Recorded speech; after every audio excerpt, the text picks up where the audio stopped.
최고의 경영자 예수라는 책을 써서 유명해진 로리 베스 존슨이라는 사람이 있어요. 그가 쓴 책 가운데 또 이런 책이 있습니다. 책 제목이 아주 예술인데 제가 읽어드릴게요. 억만금의 재산보다 한 줄의 예언을 물려주라. 부모는 유산을 잘 남겨야 되는데 자녀들의 다른 게 아니라 평생에 지울 수 없는 상처가 아니라 예언을 남겨주라는 거죠. 메시지를 남기라는 거예요. 그러니까 이런 겁니다. 야, 생각해 볼 때 우리 아버지 그 얘기가 내게 진짜 용기를 준다고. 우리 어머니 그 말씀이 내게 꿈을 심어줬다고. 비전을 심어줬다고. 그런 축복의 메시지를 남겨야 된다 그 말인 거예요. 여러분 하여튼 부모는 자녀들에게 남기되 축복의 메시지를 남겨야 되는데 오늘 본문에 보니까 히브리서 11장 믿음장입니다. 믿음의 거장들도 자녀에게 뭘 남겼어요. 그런데 공통된 점이 뭐냐? 또 읽어볼까요? 자, 이삭부터 보도록 하십시다. 같이 읽습니다. 시작. 믿음으로 이삭은 장차 있을 일에 대하여 야곱과 에서에게 축복하였으며. 자, 이삭이 자녀 야곱에게 뭘 남겼다고요? 축복을 남긴 거죠. 믿음으로 야곱은 죽을 때 요셉의 각 아들에게 축복하고 그 지팡이 머리에 의지하여 경배하였다. 야곱도 요셉의 각 아들, 그러니까 이제 한 단계 더 넘어가서 손자잖아요. 손자들 축복하고.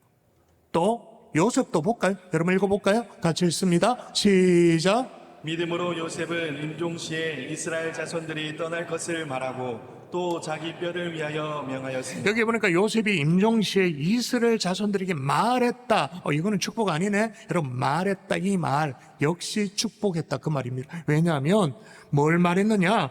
이스라엘 자손들이 떠날 것을 말했다. 그럼 뭘 떠나는데? 애굽에 종살이 하던 그 애굽 땅에서 떠날 것을 말했다. 아니 지금 종살이 노예 생활하는데 떠날 것을 말했다. 축복이죠. 진짜 축복이죠. 엄청난 축복. 여러분은 자녀에게 뭘 남기고 지금 뭘 심고 계시나요? 자녀의 가슴에 하나님을 심고 신앙을 심어주고 앞길에 하나님이 함께 하시는 축복을 정말로 상속시키는 위대한 부모님들 될 수 있기를 주 예수 이름으로 축원합니다. 아멘. 위대한 신앙의 부모님들 될 수 있기를 주의 이름으로 축복합니다. 아멘. 그렇게 여러분이 축복해야 되는 이유가 있어요. 따라하십시다. 믿음의 절정은 믿음의 절정은 축복이다. 축복이다. 여러분 오늘 본문이 보니까 희한해요. 왜 희한하냐면 이삭을 다루고 야곱을 다루고 요셉을 다루잖아요. 그의 생애에 드라마틱한 일들이 얼마나 많았습니까? 지금 히브리서입니다. 그것도 11장 믿음장입니다. 그러면 그의 생애 가운데 완전히 엑기스로 쫙 뽑아가 이건 진짜 믿음이다. 진짜 믿음이다. 이런 걸 딱 뽑아야 되잖아요. 사실 여러분 이삭, 야곱, 요셉 믿음으로 한 일 굉장히 많습니다. 보통 사람이라면 시도도 못할 만한 그런 엄청난 위대한 업적 많이 있어요. 예를 들어 이삭 같은 경우에 그 아버지 아브라함에게 하나님께서 말씀하셨죠. 네 아들, 네 사랑하는 독자 이삭을 바치라, 번제로 드리라. 그 대목을 볼 때 정말로 가슴 아픈 대목은 뭐냐면 이제 아버지 아브라함하고 이삭이 말할 수도 없겠죠. 침묵이 흐르는 상황 속에 모리아산을 오릅니다. 이제 아들이 청년이니까 번제를 바치라고 했으니까 번제는 번트 오퍼링, 완전히 불살라 올려드리는 거니까 땔감이 필요했겠죠. 땔감을 등짐 지어가지고 그리고 불을 챙겨가지고 올라갑니다. 근데 아들 이삭이 보니까 좀 이상한 거예요. 그래서 아버지한테 물어요. 아버지, 불과 나무는 여기 있는데 번제할 어린 양은 어디 있습니까? 야, 가슴이 기가 막히는 상황이죠. 아들이 거꾸로 그걸 물어오니까 이 대답을 어떻게 해야 돼요? 아브라함이 어떻게 대답해요? 여호와께서 준비하시리라. 그래서 모리아산에 오르긴 올랐습니다. 오늘 아브라함은 이제 장작을 켜커이 쌓아놓고는 아들 이삭을 꽁꽁 묶죠. 그리고 칼을 들어서 이제 내치려는 순간에 지난주에도 살펴봤습니다만은 하나님이 막 말립니다. 아브라함아 같이 시작. 아브라함아 그에게 아무 일도 하지 말라. 내가 내 아들 내 독자까지도 내게 아끼지 아니하였으니 내가 이제야 내가 하나님을 경외하는 줄을 아노라. 여러분, 이 대목에서 여러분 아브라함도 아브라함이지만 생각해 보세요. 이삭, 야, 번제할 어린 양은 어디 있느냐, 어디 있습니까? 라고 물었더니 여호와께서 준비하실 것이다 라고 아버지가 대답했어요. 그랬는데 그 아버지가 내 손을 묶고 결박시켜 제단 위에 나를 올려놔 죽이려고 해요. 근데 희한하게 청년 이삭이 가만히 있어요. 아니, 고령의 아버지 아브라함이 그렇게 하면 어익하십니까? 그러면서 손이라도 잡고, 너만 들었나? 아버지 어익하십니까? 정신 차리십시오. 그렇게 할 수도 있는데 막을 수 있죠. 충분히 그러고 남습니다. 마음만 먹으면. 근데 가만히 누워 있어요. 얼마나 대단한 믿음이에요? 엄청난 믿음으로 한 일이잖아요. 자, 만일에 제가 오늘 본문 믿음장 히브리서를 기록하는 저자라면, 그런 기록자라면 이 장면을 가장 하이라이트로 쫙 뽑아가지고 막 멋있게 쫙, 그래, 이삭이 이런 사람이라고 그렇게 쫙 기록을 했을 거예요. 근데 히브리서의 기자는 이 사건에 대해서는 침묵해요. 물론 아버지 아브라함 때 잠깐 언급을 합니다만은 오히려 뭘 기록하느냐? 자, 볼까요? 읽어볼까요? 다시 읽습니다. 시작. 믿음으로 이삭은 장차 있을 일에 대하여 야곱과 에서에게 축복하였으며. 왜 그럴까요, 여러분? 왜 그러죠, 지금? 믿음의 절정은, 믿음의 클라이막스는 뭐니 뭐니 해도 자녀를 축복하는 것이기 때문에. 이해가 되십니까? 야곱도 마찬가지입니다. 야곱의 인생은 더 파란만장하죠. 태어날 때부터 형 에서의 발꿈치를 쥐고 경쟁자로 태어났습니다. 그래서 팥죽 한 그릇에 장자의 명분을 어떻게든만 수를 써가지고 팔아 넘기도록 해가지고 형의 장자권, 축복권을 가로채죠. 그래서 이제 형을 이렇게 같이 있을 수 없으니까 도망가는데 루스 벌판에서 하나님을 만납니다. 돌베개를 베고 자는데 사닥다리가 오르락내리락 하면서, 천사가 오르락내리락 하면서 그 외삼촌 라반의 집에 가서 쏟고 속이는 그 치열한 경쟁 가운데 그렇게 생존을 해요. 그리고 우여곡절 끝에 돌아오는 길에서 야복강 나루토에서 알고 봤더니 하나님이야. 하나님과 한판 씨름을 해. 그래서 환도뼈가 위골되어지는, 부러진 다음에야 야곱이 이름이 바뀌죠. 어떻게 바뀝니까? 야곱이 아니에요? 이스라엘이라고. 그래서 이스라엘이 나온 거예요.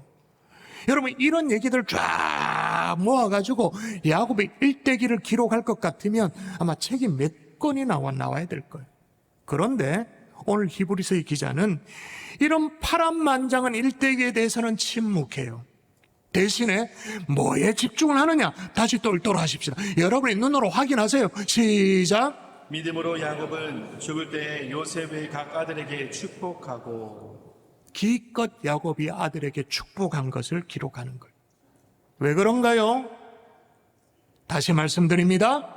최고의 믿음은 자녀를 축복하는 것인 줄 믿습니다. 아멘. 요셉도 마찬가지예요. 형들의 시기로 애굽의 노예로 팔려갔잖아요. 보디발의 집에 가지고는 그 아내, 보디발의 아내의 유혹 앞에서도 내가 어찌 큰 악을 행하여 여호와 하나님 앞에 득죄하리까 신실하게 자신을 지켜냈어요. 대단하잖아요. 나중에는 애굽 바로 왕 앞에 이제 그 꿈을 해석해줘서 발탁됐잖아요. 그래서 기근이 그렇게 처참하게 들었는데도 불구하고 수많은 사람을 자기 지혜로 살려냈어요. 그런데도 히브리서는 그의 일생 가운데 가장 빛나고 가장 영광스러운 순간을 뭐로 지금 뽑아 올리느냐? 위대한 업적을 이뤘을 때가 아니에요. 대단한 일을 성취했을 때가 아니에요. 수많은 인생의 여정 가운데 마치 핀셋으로 딱 집어서 딱 뽑아 올리는 그 한 토막이 뭐냐? 자녀를 축복하는 순간. 그 순간을 인생의 가장 클라이막스로 지금 기록하고 있는 거예요.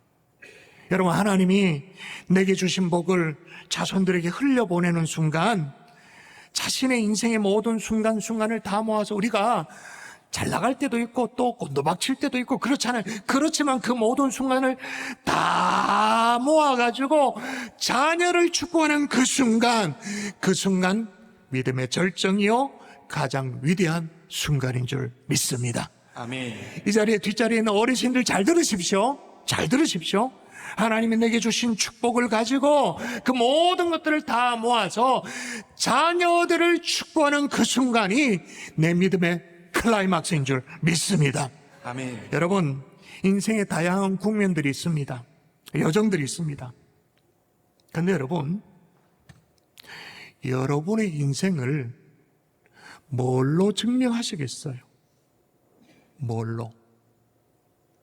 잘 살든 못 살든 하나님 앞에 내가 신실하게 살아냈는지 아닌지를 뭘로 여러분이 입증하겠냐는 말이에요. 증명하겠냐는 말이에요. 그건 분명해요. 자녀를 통해. 그게 육신의 자녀이든 영적인 자녀를 통해서. 그래서 시편 기자가 이런 대목을 기록하는 겁니다. 자, 읽어볼까요? 같이 시작. 보라, 자식들은 여호와의 기업이요 태의 열매는 그의 상급이로다. 젊은 자의 자식은 장사의 수중의 화살 같으니 이것이 그의 화살통에 가득한 자는 복되도다. 그들이 성문에서 그들의 원수와 담판할 때에 수치를 당하지 아니하리로다. 할렐루야. 아멘. 여러분, 부모가 경건한 신앙으로 자녀에게 축복을 심어줄 때 그 가문, 그 후손 길이길이 빛나게 되는 줄 믿습니다. 아멘. 그게 되면 내 인생 잘 살아온 거죠. 정말로 후회 없이 잘 살아온 거예요. 그런데 여러분, 믿음의 절정이 축복이란 걸 알고 나도 축복하는 인생을 살고 싶어도요. 따라할까요? 축복도 믿음이 있어야 한다. 믿음이 있어야 한다. 예, 믿음 없으면 절대로 못해요. 이삭과 야곱 그리고 요셉도 자손들을 축복했다 기록합니다. 자, 이삭은 아들에게 축복을 했고 야곱은 손자에게, 이게 폭이 넓어집니다. 요셉은 이스라엘 전체 후손들을 위해서 축복합니다. 자, 축복하는데 공통점을 잘 살피십시오. 제가 먼저 읽어볼게요. 이 믿음으로 이삭은 장차 있을 일에 대하여 야곱과 에서에게 축복하였으며, 여러분 시작. 믿음으로 야곱은 죽을 때에 요셉의 각 아들에게 축복하고 또 제가 읽을게요. 믿음으로 야곱은 인종시에 이스라엘 자손을 떠날 것을 말하고, 다 뭐예요? 믿음으로. 그러면 여러분, 축복도 믿음이 없으면 못해. 믿음이 없으면. 어떤 믿음인가? 첫 번째는 하나님이 내게 축복권을 주셨다라는 믿음이 필요한 거예요. 하나님이 축복할 수 있는 권리, 권한, 그런 어떤 권위를 우리에게 주셨다라는 것을 믿어야 돼. 나 혼자 그냥 하나님이 그런 것도 안 주셨는데 축복한다면 자기 최면에 빠진 사람이잖아요. 자기 세계에 갇혀있는 망상 환자일 수 있잖아요. 근데 우리는 그렇지 않아요. 하나님이 아브라함 믿음의 조상으로 발탁하실 때부터 이제 거의 외우죠. 내가 너로 큰 민족을 이루고 내게 복을 주어 내 이름을 창대하기리니 너는 복이 될지라. 근데 그 다음이 더 중요하다 그랬습니다. 자, 읽어볼까요? 너를 시작. 너를 축복하는 자에게는 내가 복을 내리고 너를 저주하는 자에게는 내가 저주하리니 땅의 모든 족속이 너로 말미암아 복을 얻을 것이라 하시니. 땅의 모든 족속이 너로 말미암아 복을 받는다. 에이, 목사님, 그거 아브라함이잖아요. 우리는 아니잖아요. 제가 몇 주 전에 말씀드렸죠. 하나님이 아브라함에 대해서 어떻게 성경에 풀이를 적어놨냐 하면, 잘 보세요. 그 약속을 그 모든 후손에게 굳게 하심이라. 율법에 속한 자에게 뿐만 아니라 아브라함의 믿음에 속한 자에게도 그러하니 아브라함 우리 모든 사람의 조상이라. 자, 누구에게도? 아브라함의 믿음에 속한 자에게도. 그럼 물어봐야 되죠. 자, 여러분은 아브라함의 믿음에 속한 자입니까? 갈로 바뀝니까? 대답하세요. 아브라함 믿음에 속한 자입니까? 저 갈로 밖에 밀려나가지고 찌개다십니까? 뭡니까? 찌개다시? 아브라함의 믿음에 속한 자죠. 그러므로 하나님이 아브라함에게 복을 줄 수 있는 권한을 준 것처럼 저와 여러분에게도 축복권이, 특별히 자녀를 향한 축복권을 주셨다는 것을 믿을 수 있기를 바랍니다. 그런데 이렇게 자녀를 축복하는 이 부모의 축복권은 마치 연장과도 같습니다. 연장. 이게 기름칠을 잘해서 잘 드는, 아주 날카롭게 잘 드는 그런 연장이 있는가 하면, 방치를 하면 연장이 어떻게 됩니까? 녹슬죠. 뻑뻑해지죠. 또 하나, 여러분, 축복도 믿음이 있어야 하는데 어떤 믿음이냐면, 축복하면 그대로 하나님이 이루어 주신다는 믿음이 있어야 할 수 있는 거예요. 실제로 이루어 주시나요? 예, 이루어 주시죠. 여러분, 이삭을 보세요. 이삭이 축복합니다. 자, 이삭이 아들 야곱과 에서를 축복해요. 실은 지금 동생 야곱이 이제 형 에서인 줄 알고 잘못 축복했잖아요. 동생 야곱이 형 에서인 줄 알고. 그래서 막 있는 것 없는 축복을 다 했습니다. 근데 야곱이 장자의 축복을 그대로 다 고스란히 받아요. 어떻게 됩니까? 야곱이 12아들을 낳잖아요. 에서의 아들이 아니고 야곱의 12아들이 이스라엘의 12지파가 되어지는 걸 실제로 그대로 이루어지는 거예요. 그럼 이 대목에서 그렇게 생각할 거예요. 아니, 이삭이 믿음으로 자녀를 축복했다고 하는데 그게 어디 믿음으로 축복한 거냐고. 그 나이 들어가 눈 어두워서 실수한 거지. 못 알아보고, 응? 눈 어두워서 실수한 걸 가지고 믿음으로 축복했다고 이렇게 성경에 기록하면 되냐고. 실수한 걸 가지고. 여러분, 하나님은 실수마저도 선용하세요. 근데 아무 때나 실수한 걸 가지고 다 선용하는 건 아닙니다. 하나님의 뜻에 맞아야 되는 거죠. 여러분, 이삭이 두 쌍둥이를 낳았습니다. 낳았을 때 원래 보여주셨던 하나님의 뜻이 원래 뭐였냐면, 읽어볼까요? 이게 원래 하나님의 뜻이었어요. 시작. 여호와께서 그에게 이르시되 두 국민이 내 태중에 있구나. 두 민족이 내 복중에서부터 나누이리라. 이 족속이 저 족속보다 강하겠고 큰 자가 어린 자를 섬기리라 하시니. 예, 큰 자가 어린 자를 섬길 것이다. 뒤집어진다. 원래 하나님이 뜻하신 바가 있었던 거예요. 그러니까 그냥 실수해도 하나님이 다 오냐 좋다 선용하는 게 아니라 하나님의 뜻을 성취하는 부모의 실수라면 혹 실수했다 하더라도 하나님이 선용하시는 줄 믿습니다. 아멘. 그러므로 우리가 정말 인색하게 자녀들에게 축복해야 될까요? 마음껏 축복해야 될까요? 마음껏 해야 되지. 인색하게 축복은 1년에 단 한 번이다. 이번에 했으니까 1년 후에 보자. 그게 아닌 거예요. 마음껏. 여러분, 이거는 야곱이 요셉의 두 아들, 그러니까 손자잖아요. 축복할 때도 마찬가지예요. 이제 할아버지 앞에 요셉이 두 아들을 데리고 와서 축복 기도를 받을 때였습니다. 므낫세와 에브라임이었잖아요. 그러니까 요셉 입장에서는 므낫세가 맞으니까 할아버지로부터 축복 기도를 받을 때 그래도 할아버지 오른손에 므낫세의 머리가 가도록 이렇게, 그리고 미안하지만 왼손은 에브라임 자자 이렇게 밀어 넣었는데 갑자기 야곱이 손을 어긋나게 꽈부려요. 사실 여러분, 이렇게 두 사람 손을 얹고 기도하는 건 할 수 있어요. 근데 이걸 꼬아가지고 막 진짜 안 돼. 이거 머리에 손 얹는다는 게 그 어려운 걸 또 하는 거예요. 그래서 요셉이 깜짝 놀라가지고 당황해가 아버지 그러면서 노인네가 지금 뭐 왜 이러시나 싶어가지고 말렸어요. 말렸는데 그때 야곱이 하는 얘기 볼까요? 읽어볼까요? 시작. 나도 한다. 내 아들아 나도 한다. 그도 한 족속이 되며 그도 크게 되려니와 그의 아우가 그보다 큰 자가 되고 그의 자손이 여러 민족을 이루리라 하고. 실제로 어떻게 됐을까요? 예, 역사가 이걸 증명하잖아요. 야곱이 할아버지가 축복한 그대로 에브라임이 이스라엘의 남은 모든 지파 가운데 가장 강성한 지파가 되어지는 거예요. 여러분, 또 요셉의 축복도 그대로 응답이 되었는데 그대로 이루어졌다는 걸 어떻게 알 수 있냐면 여러분 보십시다. 다시 확인하십시다. 믿음으로 요셉은 인종시에 이스라엘 자손들이 떠날 것을 말했다. 그렇게 말했습니다.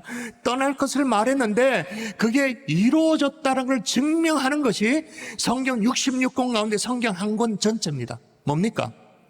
출애굽기. 떠날 것을 말했고 그게 이루어진 것이 성경으로 남겨져 있죠.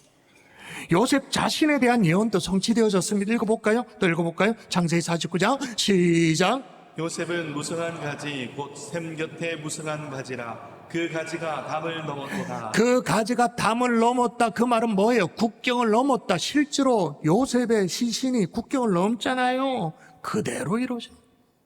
여러분, 우리가 믿음으로 하나님의 뜻 가운데 축복하면 그대로 이루어지는 줄 믿습니다. 아멘. 그게 혹 실수가 있다 할지라도 하나님의 합한 뜻 안에 있다면 뜻대로 이루어지는 줄 믿습니다. 아멘. 아멘이십니까? 아멘. 그러므로 대답하십시오.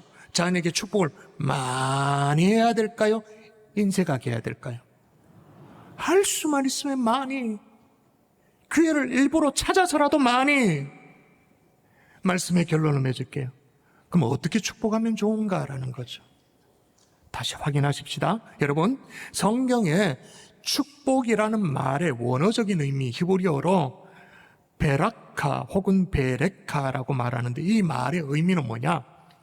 손을 얹고 입으로 하나님의 선하심과 자비로우심과 하나님의 의뢰놓으심을 증거하여 의미 있는 말을 하는 행위, 이게 베레카, 베라카예요. 자, 손을 얹고 입으로 하나님의 선하심과 자비로우심을 증거하는 말을 한다. 이건 뭐예요? 축복, 기도지. 어떻게 자녀를 축복할 것인가? 그냥 여러분의 마음속에 있는 바람을 막 구구절절히 얘기, 그게 아니에요. 정확해요. 손을 얹고 정확한 축복, 기도. 하소연이 아니에요. 여러분의 그냥 바람 정도가 아니에요.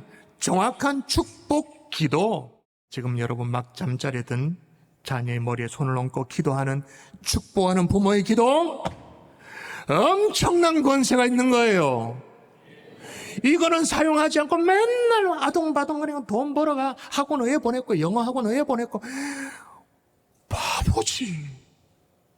부모의 손에 엄청난 축복의 권세가 있는데, 여러분 안타깝지만 어느 집 밤에 술에 째려가지고는 잠자리에 드는 여러분의 남편의 손을 붙잡고 기도하는 아내의 기도 역시 권세가 있는 거예요. 여러분이 이 축복권을 녹슬도록 방치하지 않기를 주의 이름으로 축원합니다. 오늘 설교를 시작할 때 나를 사랑하고 계명을 지켜 행하는 자에게 1000배까지 은혜를 베푼다 그렇게 말했는데, 나를 사랑하고 계명을 지켜 행하는 자, 다른 말로 말하면 순종하는 자예요. 그 순종을 어디에서 배우겠어요? 부모님으로부터 기도를 받을 때부터 고개를 숙이고 부모의 권위 앞에 고개를 숙일 때부터 순종을 배웠기 때문에 머리가 굵어도 여호와 하나님 앞에 순종하는 거죠. 근데 여러분, 내 나이가 60이 되었어요. 근데 왜 부모님께 기도를 안 요청하죠? 이런 설교를 하면 늘 이 생각을 해요. 내 자식들에게 내가 어떻게 기도하냐 이렇게. 여러분, 믿음 있는 살아계신 부모님이 계시다면 뭐 70, 90, 100수를 바라보는 그런 부모님이 계신데 왜 부모님 앞에 가서 무릎을 딱 꿇고 어머니 저를 위해서 축복 기도해 주세요, 왜 요청하지 않죠? 그래서 순종을 배우라는 거예요. 부모의 권위 앞에 고개를 숙이는 것을 배우라는 것이 성경의 원리예요. 그런데 내 나이가 50인데 뭘 고개 숙이냐, 뭘 기도받냐, 그냥 아버지 엄마 그냥 용돈 찔러드리고 뭐 고기 잡수세요, 그게 아니에요. 여러분이 정확하게 무릎을 꿇고 가서 어머니 저를 위해 기도해 주세요. 여러분, 육신의 부모님이 안 계시다면 영적 부모가 있잖아요. 목회자가 있잖아요. 솔직히 말해서 우리 교회 장로님들 내외간의 부부가 딱 잡혀와서 영적 아버지인 목사님, 우리 가정을 위해서 기도해 주세요. 저를 위해서 기도해 주세요. 그런 장로님 부부 잘 없어요. 왜 안 하죠? 왜 기도를 요청하지 않죠? 왜 부모님께 기도를 안 받죠? 여러분, 이 축복이 흘러갈 수 있도록, 여러분, 축복하는 믿음도 필요하지만 축복받는 순종도 필요한 거예요. 믿음뿐만 아니라 순종도 갖추는 하나님의 종들 될 수 있기를 주의 이름으로 축복합니다. 이 프로그램은 여러분의 미디어 선교 후원으로 제작되었습니다. 선교는 사명, 후원은 동역. 당신도 복음을 전할 수 있습니다. 선교 후원 02-6333-1003번